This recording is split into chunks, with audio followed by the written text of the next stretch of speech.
आगामी कार्यक्रम प्रायोजित किया है जॉयस मायर मिनिस्ट्रीज के मित्रों और सहयोगियों ने।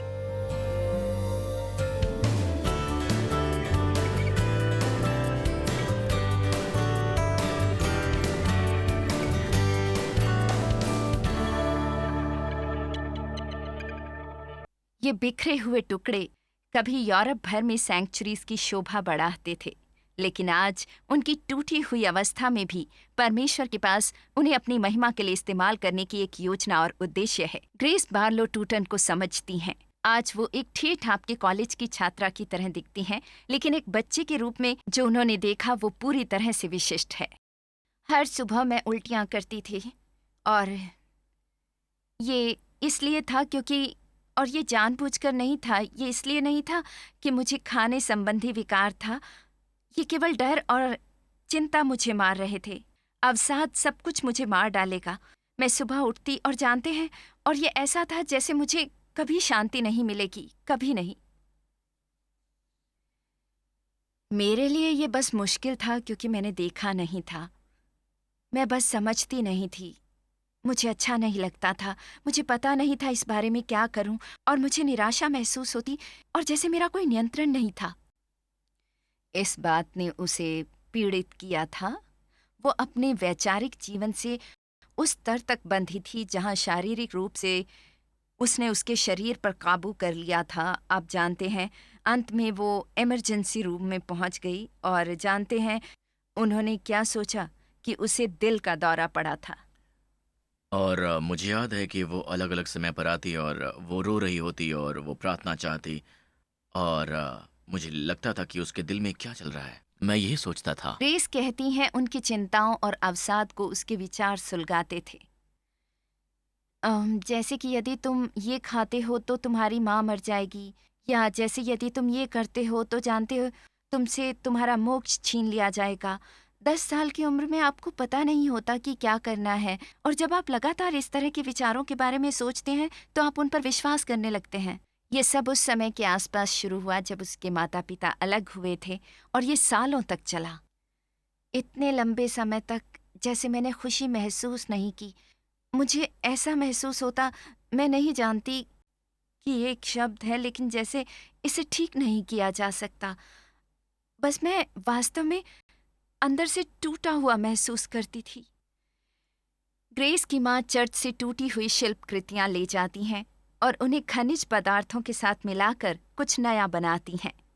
परमेश्वर ने इस एकल माँ और उसकी लड़कियों को सालों तक सहारा देने के लिए इसका इस्तेमाल किया, इसलिए वो हमेशा से जानती है कि परमेश्वर ग्रेस को बहाल करेंगे।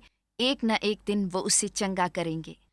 उसने पाया कि जब वो जॉयस को देखती तो, जैसा कि मैं इसे कहती हूँ, उसका आध्यात्मिक इंट्रावेनस ड्रिप था, और ये लगातार उसे शांति और उम्मीद दे रहा था। जैसा कि आप जानते हैं, इस सब के अंत में प्रकाश था जो उसे अपने जीवन में जरूर मिलेगा।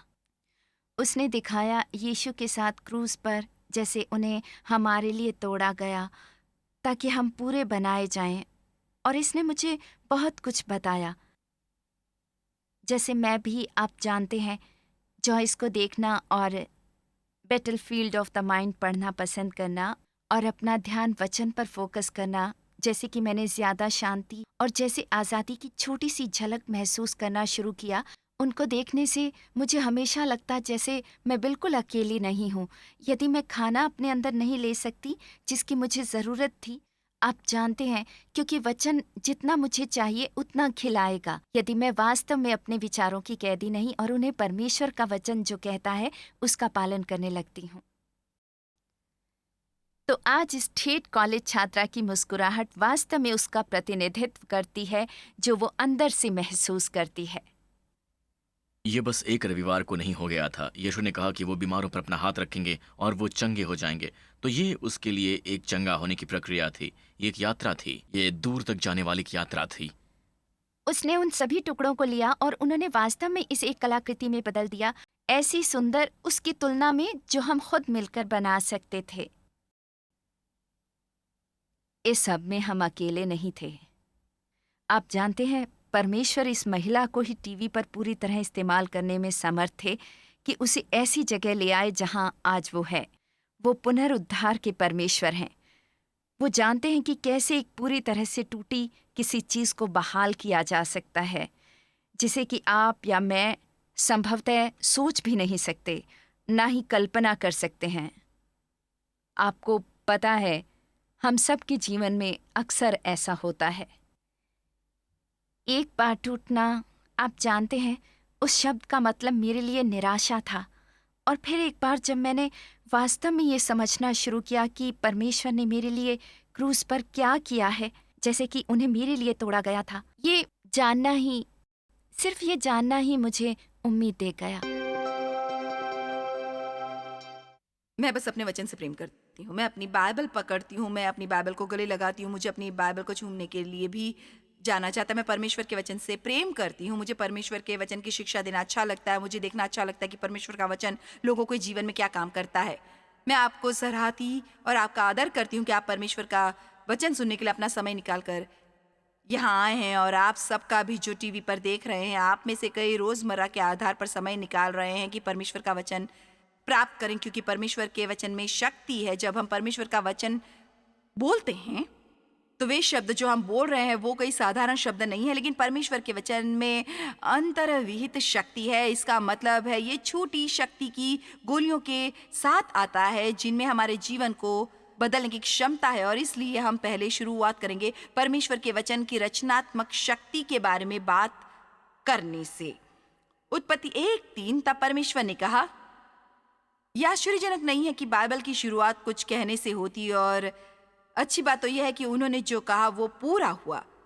और परमेश्वर ने कहा उजियाला हो तो उजियाला हो गया। उन शब्दों में शक्ति भरी है, बिल्कुल जैसे इस ग्लास में पानी है। शब्दों में कुछ है, और शब्द यदि परमेश्वर के शब्द हैं तो वे रचनात्मक शक्ति से भरे हुए हैं। यदि वे मूर्खता भरे शब्द या बेकार शब्द या खोखले शब्द या बुरे शब्द हैं तो भी वे शक्ति से भरे हुए हैं, परंतु वे नष्ट करने वाली शक्ति से भरे हैं। हम सब जानते हैं कि यदि लोग हमें अच्छे शब्द कहते हैं तो यह हमारे अंदर बहुत बढ़िया चीज़ें कर सकते हैं, और यदि वे गलत शब्द कहते हैं तो वे कुचलने वाले हो सकते हैं और कभी पूरे जीवन काल का विनाश शुरू कर सकते हैं। तो शब्दों में शक्ति होती है, और परमेश्वर ने हमें अपने शब्द दिए हैं, और वे चाहते हैं कि हम वचन पर विश्वास करें, वचन पर ध्यान करें और परमेश्वर का वचन बोलें। परमेश्वर के साथ चलने से ज़्यादा महत्वपूर्ण कुछ और नहीं हो सकता है कि फिर ये सीखना कि हम कैसे अपने मुंह से परमेश्वर के वचन को ज़ोर से बोले, क्योंकि स्वर्गदूत अब इसे सुने परमेश्वर के वचन को सुनते हैं,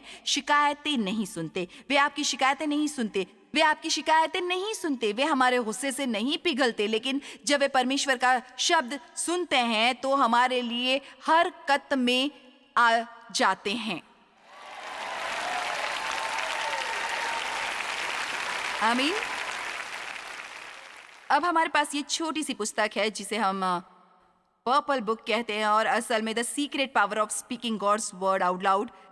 ऐसी एक पुस्तक है जिसे आप लेना चाहेंगे, क्योंकि मैं आपको बता दूं, परमेश्वर के वचन के साथ दुश्मन से लड़ना सीखना एक बहुत अच्छी चीज़ है जो आप सीख सकते हैं। परमेश्वर का वचन आत्मा की तलवार है। ये अंधकार की शक्तियों के खिलाफ एक हथियार है। जिस किसी ने मेरा वचन सुना हो वो मेरा वचन सच्चाई से सुनाए। यशायाह 55:10 और 11। आप में से कितने परमेश्वर के वचन को नियमित आधार पर जोर से बोल के कबूल करने में समय लगाते हैं? ओके, खैर, अब 30% के करीब हो सकते हैं। तो आज हमारे पास कुछ नया सीखने के लिए अच्छे दर्शक हैं, और बाकी हम सब परमेश्वर के वचन को सच्चाई से सुनने के लिए प्रोत्साहित हैं। आमीन। हम उन चीज़ों को बुला सकते हैं जो कि हालांकि हैं ही नहीं। हमें उन चीज़ों को नहीं बुलाना चाहिए जो कि हमेशा वैसे ही रहने वाली हैं। हाँ, मैं ये फिर से कहने वाली हूँ। मैंने कहा हम उन चीज़ों को बुला सकते हैं जो है ही नहीं।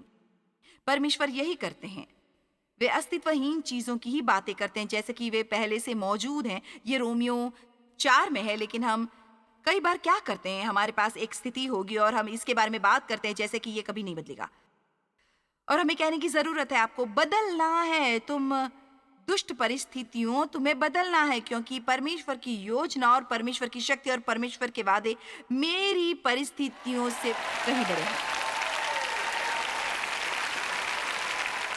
यशाया यहाँ है, लेकिन कभी कभी बात करना और प्रचार करना और उसी समय में चीजें ढूंढना मुश्किल होता है।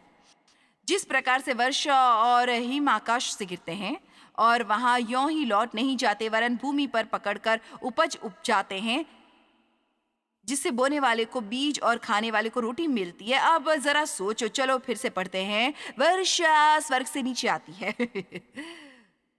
और ये वापस ऊपर नहीं जाती, ये नीचे आती है और कुछ करती है। ये उस बीज को पानी देती है जो धरती में है और हमें फसल मिलती है। तो हमें पहले यहाँ एक शब्द चित्र मिला है, उसी प्रकार से मेरा वचन भी होगा। ये एक नबी के द्वारा परमेश्वर हमसे बात कर रहे हैं, उसी प्रकार से मेरा वचन भी होगा। जो मेरे मुख से निकलेगा ये व्यर्थ ठहर कर बिना कोई प्रभाव निर्माण किए या बेकार मेरे पास न लौटेगा, परंतु जो मेरी इच्छा है उसे वो पूरा करेगा और जिस काम के लिए मैंने उसको भेजा है उसे वो सफल करेगा। तो परमेश्वर कह रहे हैं, जब मेरा वचन बोला जाता है कुछ होने वाला है। मेरा शब्द बोले जाने पर कुछ होने वाला है और बिल्कुल यही कारण है कि आप छुट्टी का दिन लेंगे, जैसा कि आप में से कितनों ने किया है कि आज यहाँ आके परमेश्वर के वचन को सुने। हालांकि आप क्या करते हैं दुनिया इसे बिल्कुल नहीं समझेगी, लेकिन आप परमेश्वर के वचन का मूल्य जानते हैं और जब तक ये सुबह खत्म हो गया परमेश्वर के वचन के मूल्य को पहले से कहीं ज्यादा जानेंगे। जबकि वचन का प्रचार हो रहा है, यहाँ चीजें हो रही हैं। आप जानते हैं भजन संहिता 107:20 में क्या लिखा है, वो अपने वचन के द्वारा उनको चंगा करता है और जिस गड्ढे में वे पड़े हैं उससे निकालता है। और वे, आपको बताऊं, इस वचन शास्त्र पर वर्षों से मेरा विश्वास है कि जब मैं परमेश्वर का वचन बोलती हूँ, ये मैं नहीं बल्कि परमेश्वर का वचन है कि लोग शारीरिक, मानसिक, भावनात्मक, आत्मिक, आर्थिक और सामाजिक रूप से चंगे हो रहे हैं और वे हर तरह से कर सकते हैं। और मैं इस पर विश्वास करती हूँ और मुझे लगता है कि मैंने अपना काम ठीक से किया है और मैं आज आपसे बेहतर पाने वाले होने के बारे में बात करना चाहती हूँ। आज मेरा एक ध्येय है, मेरा ध्येय उम्मीद करना है कि हम सभी को यहाँ ऊपर आके परमेश्वर के वचन को कैसे पाएं, इसमें मदद करें और हम वचन को कैसे सराहते हैं और ये भी कि हम वचन का आदर कैसे करते हैं। जब आप चर्च जाते हैं, कभी ये ना सोचिए कि आप बस अपना समय डालने वहां जा रहे हैं। उम्मीद से जाओ। मैं वचन सुनकर उत्साहित हूँ। आज जब मैं शब्द सुनती हूँ, मेरे जीवन में कुछ मुक्त होने जा रहा है, मेरे में कुछ अच्छा होने वाला है, मैं बदलने वाली हूँ, परिस्थितियाँ बदलने वाली हैं और अंदर जाकर एकाग्र चित्त रहें, जैसे कि आपके जीवन में आपने कभी सुना। ऐसी अद्भुत चीजें हो रही हैं। बैठे रहकर अपने फोन पर समय बर्बाद न कर, मुझे अफसोस है शायद पुराने समय से, इसलिए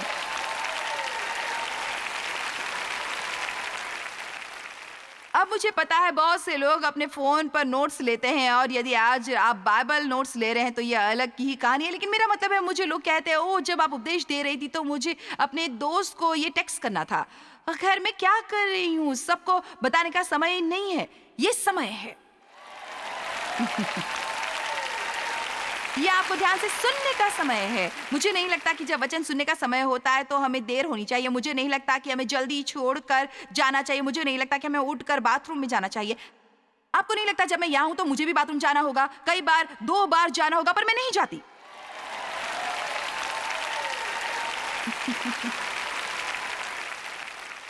मेरा मतलब है 40 सालों में एक बार भी मैं कभी मंच छोड़कर नहीं गई। और मैं आपको बता सकती हूँ, कभी कभी मुझे ऐसा करना अच्छा लगता है। ना ही कभी मैं पानी पीने या फोन कॉल करने या दूसरे किसी काम के लिए जाती हूँ, कभी नहीं।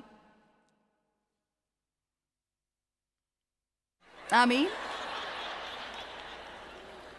और अभी मैं आपके पादरियों की मदद कर रही हूँ और मैं उनकी मदद कर रही हूँ क्योंकि मैं नहीं चाहती आप ये करें जब आप मेरी किसी कॉन्फ्रेंस में आते हैं। और यदि आप वचन टीवी पर देख रहे हैं तो मैं चाहती हूँ आप ये करें, मैं चाहती हूँ आप ये करें। यदि आप अपने चर्चों में हैं, आइए हम परमेश्वर के वचन के लिए अधिक से अधिक आदर रखें और परमेश्वर हमारे जीवन में बड़े काम करेंगे।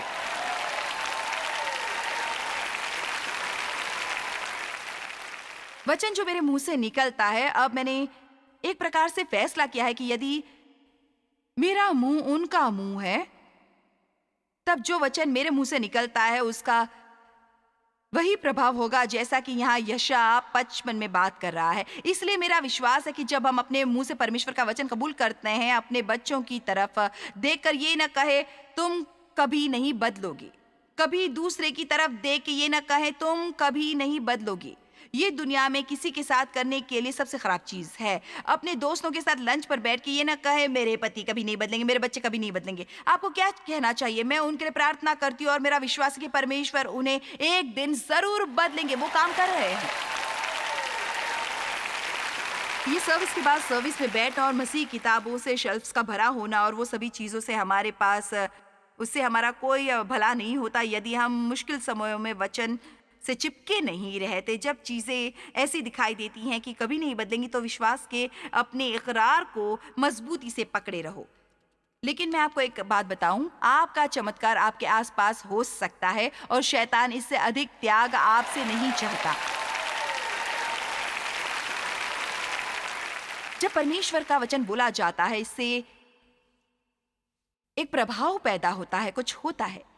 ये दोषी ठहराता है, ये विश्वास दिलाता है, ये प्रोत्साहित करता है, ये बचाता है। 625 लोगों ने पिछली रात अपना जीवन ईश्वर के लिए दिया। कुछ हुआ था, कुछ हुआ था। यहां कुछ हो रहा है। और मैं आपको सच्चाई बताऊंगी, यदि आप केवल कहें, यदि आपको यहाँ क्या हो रहा है कुछ भी समझ नहीं आ रहा है, आप ऐसे हैं मुझे समझ नहीं आ रहा है, ये लोग इतने उत्साहित क्यों हैं, क्या हो रहा है, तालियां क्यों बज रही हैं, मुझे परवाह नहीं। यदि आपको समझ नहीं आ रहा है, यदि आप यहाँ केवल बैठे रहते हैं, यदि आप केवल यहाँ बैठे रहते हैं, तो यहाँ का वातावरण उन दूसरी जगहों से बेहतर है जहाँ आप जा सकते थे। अब जाते हैं क्योंकि हम सब परमेश्वर का अभिषेक और उनकी मौजूदगी हमारे साथ रखते हैं। इसलिए यहाँ आपको दुष्टता और बुराई का एहसास नहीं होता जैसा कि आप अन्य जगहों पर महसूस करते हैं। यहाँ एक प्रकाश है, यहाँ अंधकार नहीं है, और ये सिर्फ एक अच्छी जगह है जहाँ आप हो सकते हैं। यदि आप एक अच्छे चर्च में हैं तो वहाँ जाकर केवल बैठिए और परमेश्वर के अभिषेक और मौजूदगी से सराबोर हो जाइए। कभी वहाँ न जाएं जब वे खत्म करेंगे, मुझे खुशी होगी। अब जानते मेरे कहने का क्या मतलब है। यदि आप ये मेरे साथ करने वाले हैं तो यहाँ आइए भी मत, क्योंकि मुझे ये बिल्कुल भी पसंद नहीं है। यदि आप अपने आत्मिक लीडरों से ज्यादा ग्रहण करना चाहते हैं तो आप एकाग्र रहें। आमीन, क्योंकि आपका विश्वास उन लोगों से उनका सर्वोत्तम बाहर ला सकता है। चलिए भी, लेकिन मेरे उपहार की मांग पर, आपके उपहार की मांग करें, अपने विश्वास को मुक्त करके। और आपका परमेश्वर, मैं आशा करती हूँ आप मुझे आज जवाब दे। मैं आशा करती हूँ आप मेरे से दास्तां की इन जंजीरों को तोड़ दे। आपका वचन शक्तिशाली है। मेरे पादरी के जरिए मुझसे बात करें और फिर आप वहां तैयारी से बैठें। केवल आना जाना ना करें।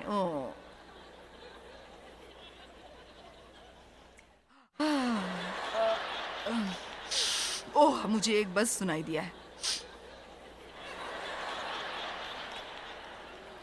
अब मैं आपके साथ थोड़ा मजा ले रही हूं, लेकिन आपको पता है ये करना बहुत जरूरी है। आमीन। जाहिर है हर कोई इस तरह काम नहीं करता, लेकिन बस यहाँ बहुत कुछ चल रहा है, बहुत कुछ, लेकिन ये मुझे परेशान करता है।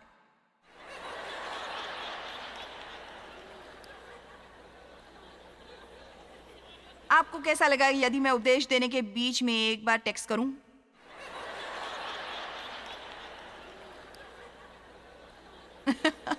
यह हास्यास्पद लगता है ना, पूरी तरह हास्यास्पद। खैर ठीक है, इब्रानियों 4:12, क्योंकि परमेश्वर का वचन जीवित और प्रबल है। आइए इसे फिर से कहें, वचन जो परमेश्वर कहते हैं जीवित हैं। देखिए, इसलिए आप कुछ ऐसा करने पर आ सकते हैं और जैसे आप बस अंदर बाहर खींच रहे हैं, बस खींच रहे हैं, लेकिन संगीत और आराधना और रोमांच और वातावरण और वचन, इनमें जीवन है और कुछ ले जाता है, और आप शायद बाहर जाते हैं और आपको कुछ उम्मीद मिलती है और आप बेहतर महसूस करते हैं और आप शारीरिक रूप से बेहतर महसूस करते हैं, कुछ अच्छा करने में लग जाओ, क्योंकि परमेश्वर का वचन जीवित और शक्ति से भरपूर है। इसे सक्रिय, कार्यक्षम, ऊर्जावान और प्रभावी बनाते हैं। तो यहाँ एक बात है, परमेश्वर का वचन आज आप पर शल्य क्रिया कर रहा है, उन चीजों को काट रहा है जिनकी जरूरत नहीं। आमीन। ये ऊर्जावान है और प्रभावशाली और एक दोधारी तलवार से भी बहुत चोखा है और जीव और आत्माओं को और गांठ गांठ और गूदे गूदे को अलग करके बार बार छेदता है और मन की भावनाओं और विचारों को जांचता है। परमेश्वर का वचन शक्तिशाली है। परमेश्वर का वचन जीवित और पुनरुत्थान शक्ति से भरा हुआ है। परमेश्वर के पास है। परमेश्वर की शक्ति उनके वचन में निहित है और इस शब्द निहित का मतलब है किसी व्यक्ति में मौजूद होना, एक स्थायी चीज या अविभाज्य तत्व का होना। तो हर बार जब आप कहते हैं परमेश्वर का वचन कहता है कि वो मेरी जरूरतों को पूरा करेगा, आपके आर्थिक मामलों में कुछ होता है, आप अभी इसे देख नहीं सकते, लेकिन कुछ हुआ है। अब यदि आप सोमवार को कहे मैं एक दाता हूं और परमेश्वर का वचन वादा करता है कि अपनी महिमा के धन के अनुसार वो मेरी जरूरतों को पूरा करें। आइए एक मिनट के लिए बच्चों की तरह काम करें। क्या होता है यदि आप कहते हैं कि एक दूत को आपके लिए आर्थिक उत्तर के साथ छोड़ा गया है, लेकिन मंगलवार को आप अपने एक दुखी अवसादग्रस्त दोस्त के साथ लंच कर रहे हैं जो साल से ऐसा ही है और बदलने का इरादा नहीं है। ऐसा कोई नहीं जिसके साथ वास्तव में आपको रहने की जरूरत है, क्योंकि वे आपको नीचे खींचते हैं, लेकिन बार बार अपनी समस्याओं के बारे में बात करने की प्रक्रिया में आप आखिर में कहते हैं, हाँ हम बस कंगाल हो गए हैं और मुझे बस ऐसा लगता है जैसे हमें कभी कुछ मिलने वाला नहीं है। मैं ये बर्दाश्त नहीं कर सकता और मैं ये बर्दाश्त नहीं कर सकता, और जैसे कि जाइए वापस जाइए। हम दिखावा कर रहे हैं, लेकिन मुझे लगता है ये असली है। ओके, और भी शायद बुधवार को आपको मिला और आप मेरा प्रोग्राम चालू करते हैं और आप तो जैसे ओ हाँ, मुझे परमेश्वर पर विश्वास करने की जरूरत है, आप परमेश्वर की स्तुति हो, परमेश्वर मेरी सब जरूरतें पूरी करेंगे, और दूत वापस आना शुरू करता है। आमीन। आइए हम अपने इकरार पर कस के डटे रहे और अपने विश्वास पर अडिग रहे। परमेश्वर आपसे प्रेम करते हैं। परमेश्वर के पास आपके लिए एक अच्छी योजना है। यदि आप उनमें एक विश्वासी हैं तो आप मसीह में परमेश्वर की धार्मिकता है। ये आपके लिए अच्छी चीजें करना चाहते हैं और वो आपकी सभी जरूरतें पूरी करेंगे। यदि आप एक दाता हैं और आप ये करते रहते हैं और करते रहते हैं तो आपको एक फसल मिलेगी।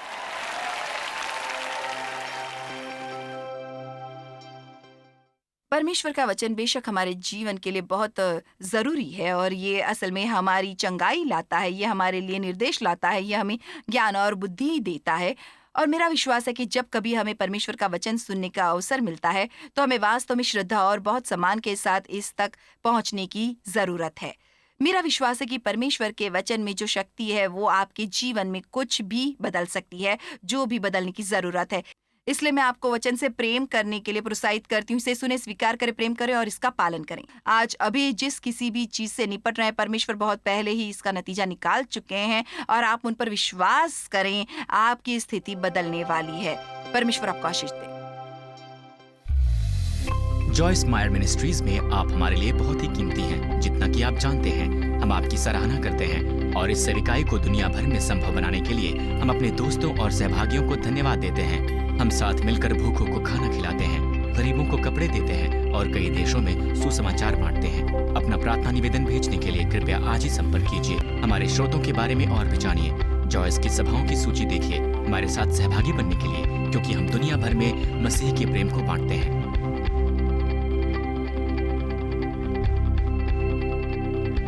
इसका खर्च उठाया है जॉयस मायर मिनिस्ट्रीज के मित्रों और सहयोगियों ने।